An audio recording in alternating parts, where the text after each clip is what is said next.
in March of 2020, we were shut down. I mean, the business was shut down. All of us were shut down. But so many of us in the elder law business had clients that were completely shut off from the outside world. And I think that has been the biggest challenge. And so not only did so many die of COVID, which we've had a number of them, but more clients for us have died of loneliness, boredom, preventable illnesses, things like that, because they didn't have a family member in the nursing home with them. All the problems that we knew were there with nursing homes became so much more exponentially worse under COVID because they couldn't have the staffing levels.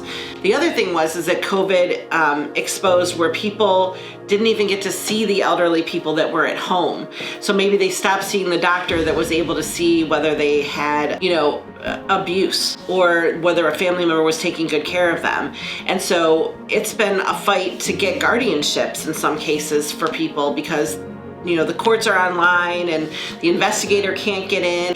So now we're seeing people finally start to place people in nursing homes or assisted livings, and the assisted livings are starting to open up and do tours and visits, and the elders themselves are vaccinated. We are an assertive representative, and an advocate, and it's always been my passion about elderly people is I cannot stand when it didn't matter if it was like a family member or a friend on the playground. I have never liked it when I saw somebody who couldn't advocate for themselves be bullied by the system.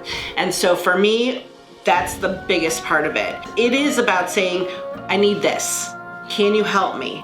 How about this? So I had, for instance, a nursing home say, we can't let you visit and do a document signing in our facility. And I said, but all of your residents are, they're twice vaccinated.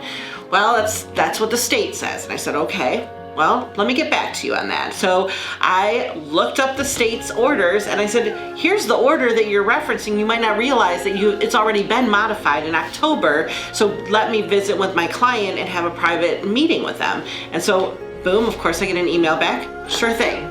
See you Thursday. So it's that kind of nonsense that if you don't know the rules, then you can't fight them. So it's all about being a respectful advocate, but you have to be strong.